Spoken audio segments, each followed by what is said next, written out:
Alexandre Carneiro de Souza, sociólogo e professor universitário. Estratificação, status e papéis sociais.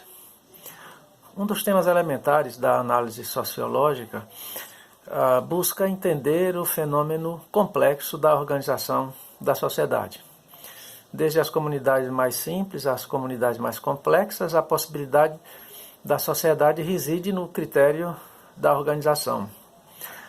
Essa é uma discussão importantíssima para que se entenda o funcionamento interno dos grupos humanos, como esses grupos interagem e como coletivamente estabelecem os seus propósitos, as suas metas, de que modo a conduta dos indivíduos coletivamente é organizada e, nesse sentido, promovendo a segurança do comportamento geral.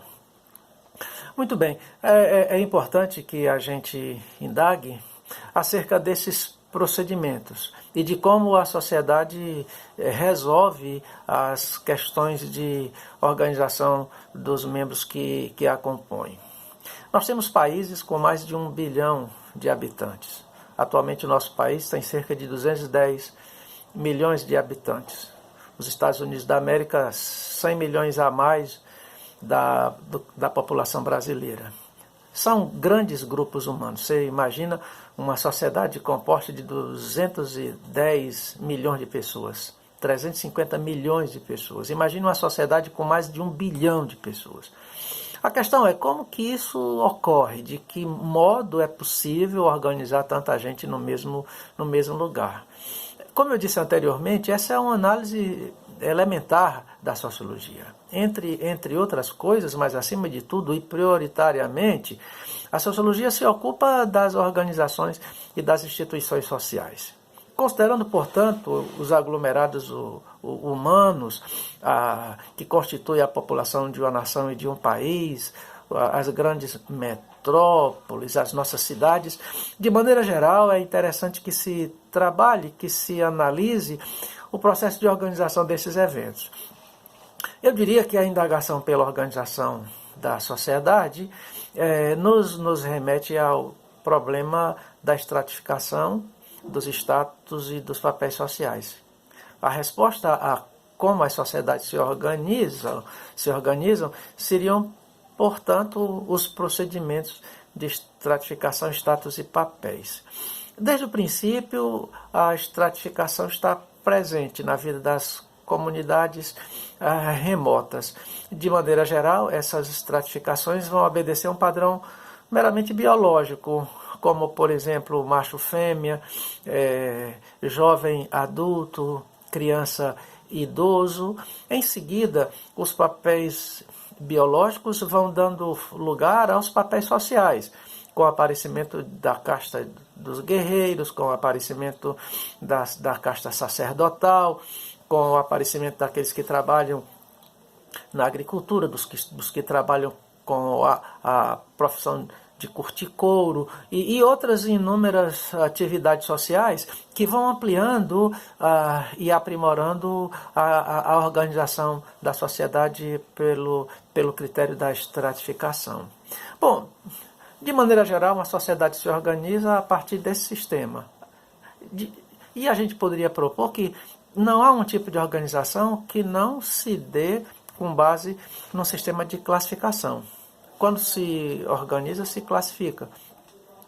Você imagina qualquer cidadão brasileiro chegando numa loja, ou qualquer que seja ela, e solicitando um tipo de peça, seja uma roupa, seja uma peça de automóvel, seja o que for.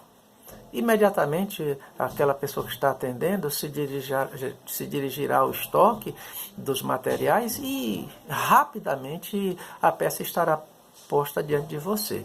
Isso é possível porque o sistema de organização é um sistema de classificação. O critério para organizar é classificar. É bastante conhecido o critério de organização e classificação quando se afirma a pessoa certa no lugar certo, para fazer a coisa certa, do modo certo e no momento certo. Quando nós organizamos, nós classificamos. A sociedade, portanto, está organizada a partir de um critério de classificação. Classificação por idade, classificação por gênero, classificação por escolaridade, classificação por profissão, classificação por CPF, identidade, por naturalidade, por cor. São formas de classificação. E é desta forma que os nossos bancos de dados operam e as nossas instituições operam. A nossa entrada em qualquer instituição passa por um cadastro. E o cadastro funciona rigorosamente fundamentado num critério de classificação. Bom, o que são as estratificações sociais? Como essas classificações funcionam?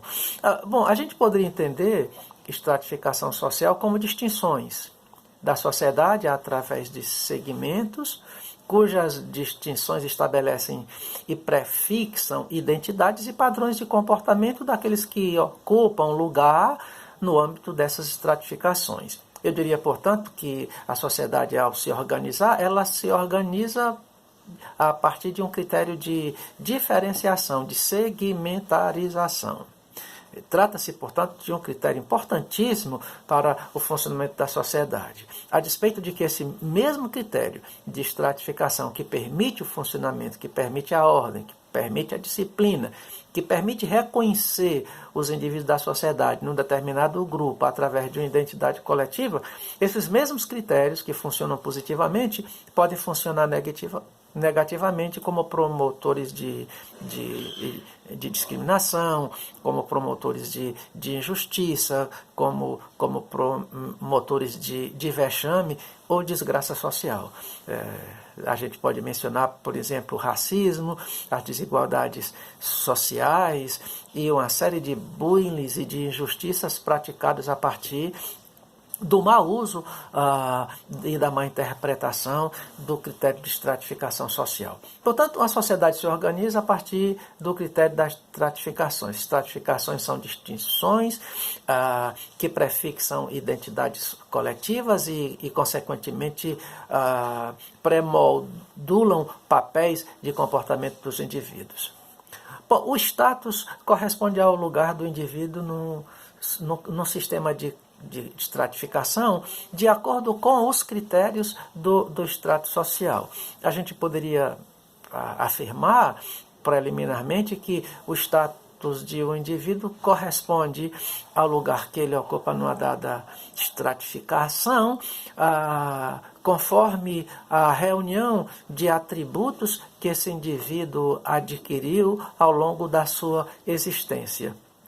Portanto, o status de um indivíduo na sociedade corresponde ao volume do seu envolvimento com as instituições e os valores cívicos que esse indivíduo agregou ao longo da sua história.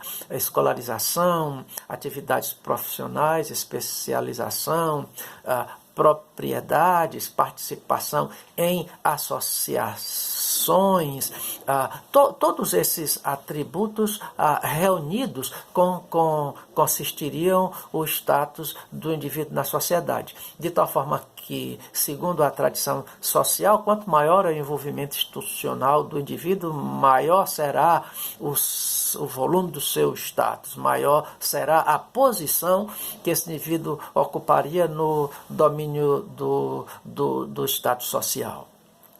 Os papéis dos indivíduos na sociedade podem ser entendidos como as funções do status. Dessa forma, a gente poderia, de maneira breve, trabalhar uma definição imediata e preliminar de estratificação, status e papéis sociais, de tal forma que se poderia afirmar que a estratificação seria a divisão da sociedade em segmentos sociais, o status, o lugar que o indivíduo ocupa no campo desta segmentação, e os papéis sociais seriam as funções do status. Se nos interessa entender o funcionamento de uma sociedade qualquer, é importante que se pense que a estrutura desse funcionamento estaria associada à organização dos estratos, dos status e dos papéis. Acerca da estratificação social, é importante que se destaque a mobilidade, que comporta esse fenômeno. Numa estratificação social é possível uma mobilidade vertical ascendente e descendente, e também é possível uma mobilidade horizontal. Essa semana foi noticiado pelos meios de comunicação que o ganhador da Mega Sena é um paulista, e o seu prêmio foi de 45 milhões de reais. Você imagina que se esse paulista for da classe baixa, efetivamente no dia seguinte ele estaria promovido à classe alta. Se fosse classe média, estaria na classe alta. E se já estivesse na classe alta, ocuparia um status de milionário. Eu estou me referindo à mobilidade vertical ascendente. Imagina você, por exemplo, um cidadão que tem a sua empresa falida, que tenha perdido tudo, sendo classe alta ou classe média, sendo classe média, média ou classe média baixa ou média alta. Uma vez perdendo tudo, não tendo mais nada, você teria uma mobilidade vertical descendente. Portanto, o sistema de estratificação propõe, incorpora esse tipo de movimentação. E a gente também poderia falar de mobilização horizontal. Imagina você, um estudante de um curso qualquer de nível superior, estando no segundo semestre e sendo promovido ao terceiro, quarto ou quinto. A despeito de haver uma mobilidade, mas essa mobilidade seria mobilidade horizontal, porque o indivíduo estaria no mesmo plano social. Ele continuaria sendo acadêmico de qualquer curso e estaria se deslocando na horizontalidade. A gente admite que a mobilidade horizontal, o indivíduo se move dentro do próprio estrato. E a mobilidade vertical ascendente ou descendente, ele se desloca de um estrato ao outro, ou ascendendo ou descendendo. No que diz respeito à organização por estrato, é importantíssimo que a gente se aperceba desse critério, e trata-se de um instrumento sociológico utilizado em grande medida, largamente pelas análises de pesquisa social, pelas análises de eleição, opinião pública e elementos dessa natureza. É importante que se pense também, além daquilo que nós já propomos sobre mobilidade horizontal e vertical, é importante que nós entendamos que existem áreas dessa estratificação que são perfeitamente opcionais. Veja bem, se nós pensamos, por exemplo, na estratificação religiosa, um indivíduo pode ser católico e se tornar protestante, pode ser protestante e se tornar islâmico, pode ser católico e se tornar judaizante. Portanto, existem áreas opcionais de que o indivíduo trafega de acordo com a sua livre vontade. Outras áreas de estratificação são impostas pelo Estado, como a contribuição ao imposto de renda, como portar CPF, identidade, certidão de nascimento. São áreas fixas da estratificação e que só se alteram com a morte ou por alguma lei excepcionalmente específica. Portanto, da mesma forma que o sistema da estratificação, no que diz respeito à mobilidade, permite as opções, tanto quanto permite as mobilidades, quer vertical, quer horizontal, também existem áreas de estratificação fixa, em que o indivíduo recebe a imposição da organização social.